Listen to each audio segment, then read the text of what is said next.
요한복음 4장 35절에서부터 38절까지 말씀 보도록 하겠습니다.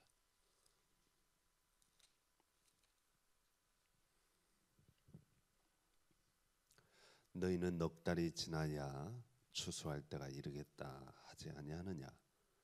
그러나 나는 너희에게 이르노니 너희 눈을 들어 밭을 보라.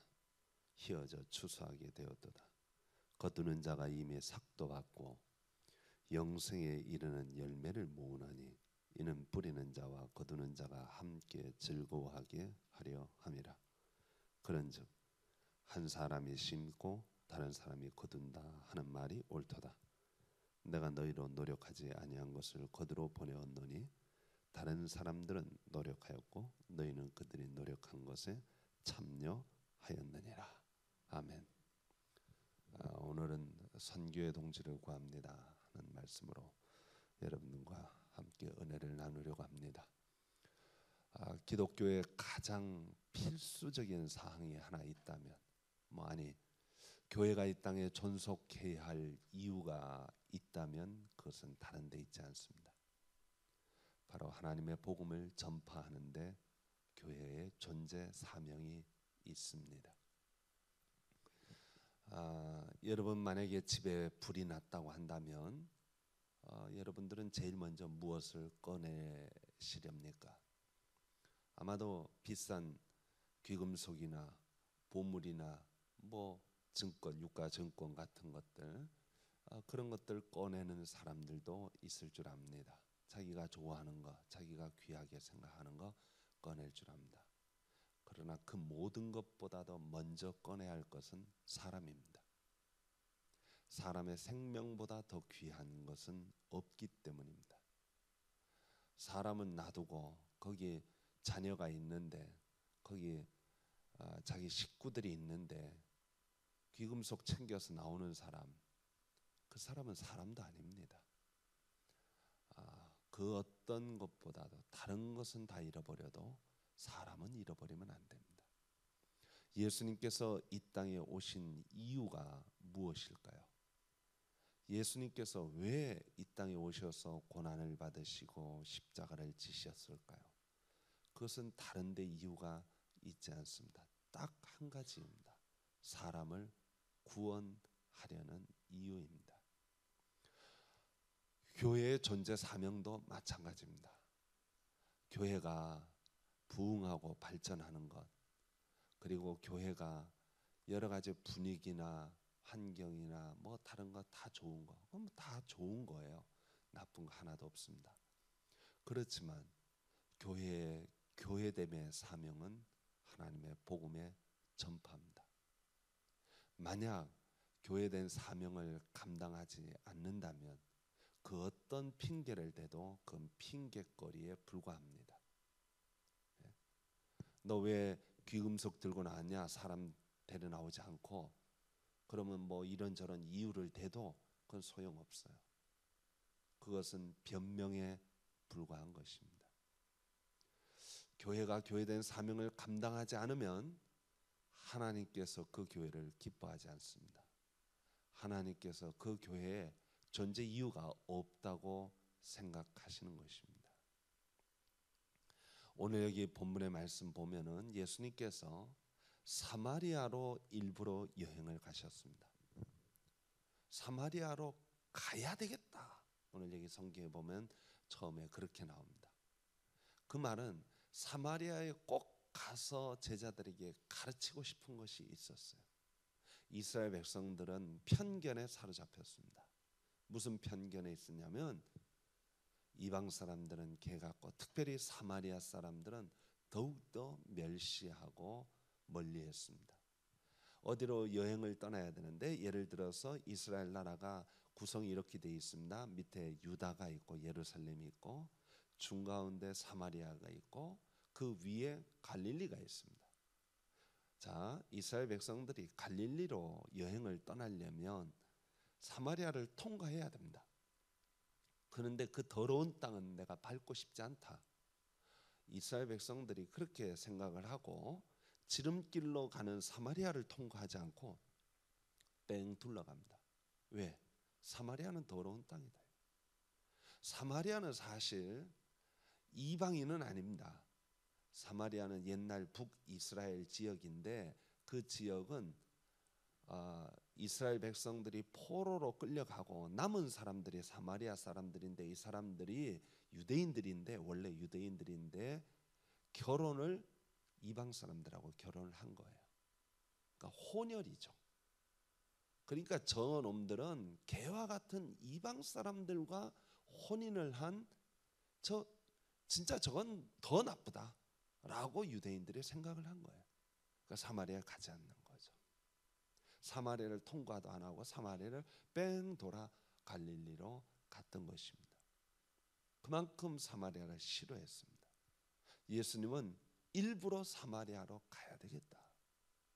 그리고 사마리아에 가서 수가성에 들렸는데 한 여자를 만나는데, 그 여자는 사마리아 성에서조차도 멸시와 천대를 받는 여자예요. 남편이 이 남자 저 남자 다 있어. 5명이도 다 남편이 아니에요. 지금 사는 사람도 자기 남편이 아니에요. 그런 여자를 만난 거예요. 그러니까 예수님은 모든 편견의 벽을 뛰어넘는 겁니다. 그리고 그 여자에게 복음을 증거하고 그 여자가 구원받는 놀라운 역사가 일어납니다. 물론 오늘 여기 본문의 배경 속에는 예수님이 시장하셔서 우물가에 앉았습니다. 제자들이 예수님 먹을 것을 구하겠다고 마을 동네로 갔습니다. 그 사이에 수가성 여인을 만나서 전도를 하고 그 여인이 기뻐 수가성으로 뛰어들어갑니다. 예수님 제자들이 먹을 것을 구해와서 예수님께 시장하실 텐데 빨리 드시죠. 예수님 아니다, 나 먹었다. 아니 누가 음식을 갖다 주었습니까? 아니야, 난 먹었어. 하나님의 뜻을 행하는 것으로는 나는 이미 배부르다는 거죠. 예? 물론 육신의 배는 고프죠. 그러나 이 땅에 오신 이유와 목적이 무엇이냐? 사람의 생명을 구원하는 것이고, 특별히 이 일을 통하여서 제자들에게 가르치시고 싶은 것이 있습니다. 그 뭐냐? 너희들의 편견의 벽을 뛰어넘어서, 너희들이 장애라고 생각했던 그 모든 편견의 벽을 뛰어넘어서 우리 민족만, 우리만 이런 생각을 벗어버리고 이방을 향하여 마음문을 열고 복음이 증거되어져야 되겠다 하는 것을 가르쳐 주는 것이었습니다. 나중에 여러분 예수님께서 제자들에게 승천하시면서 전에 뭐라고 말씀해요? 너희가 이제 성령을 받으면 권능을 받고 예루살렘과 온 유대와 그리고 뭐죠? 사마리아와 그리고 땅끝까지. 사마리아는 중요한 선교의 거점이 됩니다. 빌립 집사가 성령으로 능력을 받고 어디로 가냐면 사마리아로 갑니다. 그리고 사마리아에서 하나님 복음을 증거하고 권능을 나타냅니다. 빌립이 사마리아에서 선교했다는 이야기를 듣고 초대교회 지도자인 베드로와 요한이 거기를 달려갑니다. 그리고 그 사실을 확인하고 사마리아 성 사람들에게 세례를 베풉니다. 그렇게 함으로써 기독교의 출발점이 이제 유대인들의 종교가 아닌 이방의 종교, 선교하는 종교로 확산되어지고 확장되어지고 그 범위가 넓어지게 된 계기가 바로 거기서부터 시작됩니다. 빌립을 통하여서. 그래서 기독교가 오늘 이 대한민국에까지 오게 된 것입니다. 예수님이 바로 그러한 의도로 벌써 사마리아 수가성에 가서 그런 일을 행했던 것입니다. 기독교의 존재 이유가 바로 편견의 벽을 뛰어넘으라는 거죠. 그리고 하나님의 복음을 나만, 우리만이 아니라 모든 세상에 전파하는 그런 사역을 감당해야 되겠다 하는 것입니다. 15년 전에 제가 이 교회를 담임할 때 제 마음속에 가지고 있었던 한 가지 가장 큰 사명 중에 한 가지가 우리 교회는 선교하는 교회가 돼야 되겠다 하는 그런 사명감을 가지고 제가 이 교회에 부임을 했습니다. 그리고 그때 제가 외쳤던 말 중에 하나가 우리가 하나님 앞에 구별하여 드리는 것이 있습니다. 내 삶에 하나님께서 주신 모든 것들이 다 내 것이지만 내 것이 아니라 사실은 하나님이 우리에게 허락하여 주신 것입니다. 하나님이 허락하여 주신 것 중에 하나님의 것으로 표시하여 구별하여 하나님께 드리는 것이 있습니다. 뭔지 아시죠? 11조입니다. 10분의 1을 하나님께 드림으로 이것이 내 삶의 모든 것이 하나님의 것입니다 하는 표시입니다. 그것은 곧 신앙 고백이기도 합니다. 저는 교회도 이 교회가 하나님의 교회입니다 하는 신앙 고백의 표시가 있어야 한다고 저는 확실히 믿었습니다. 그것이 교회의 존재 기반이라고 생각한 것입니다. 그래서 하나님, 우리 교회도 이기적인 교회가 아닌 정말 하나님의 교회로서 맡겨진 사명을 충성스럽게 감당하는 교회, 그 교회의 표시는 우리 교회도 11조로 선교에 드려야 된다고 저는 믿었습니다. 그리고 선교를 시작했습니다. 그때는 교회를 건축하기 전이었고 교인도 적었습니다. 그렇게 선교에 우리가 일로 매진할 때 하나님이 우리 교회에 기름 부어 주셨어요. 저는 그렇게 믿습니다. 그리고 그 당시 선교가 저희들이 1년에 약 5천만 원 이상의 선교 헌금을 하고 우리 현재 교인의 한 절반 수준이었는데 5천만 원의 선교 헌금을 하면서 중국의 신학교도 하고 저희가 선교에 얼마나 활성적으로 일했는지 모릅니다. 이제 교회도 짓고 교인 수도 늘어났습니다. 그런데 그 당시 선교보다 지금은 절반으로 가고 있어요. 여러분, 저는 하나님 앞에 부끄러움을 느낍니다. 우리 교회 선교의 동지들이 다 사라진 것 같아요. 성도 여러분, 저는 우리 서북에 속한 성도라면 기본적으로 선교에는 동참해야 된다고 믿습니다. 그리고 우리 교회가 다시 정신을 똑바로 차려서 힘들다고요, 어렵다고요, 다 알아요. 힘들죠, 어렵죠. 우리 빚도 있어요. 어려워요. 그러나 그 교회가 존재 이유를, 존재의 사명을 감당하지 않는다면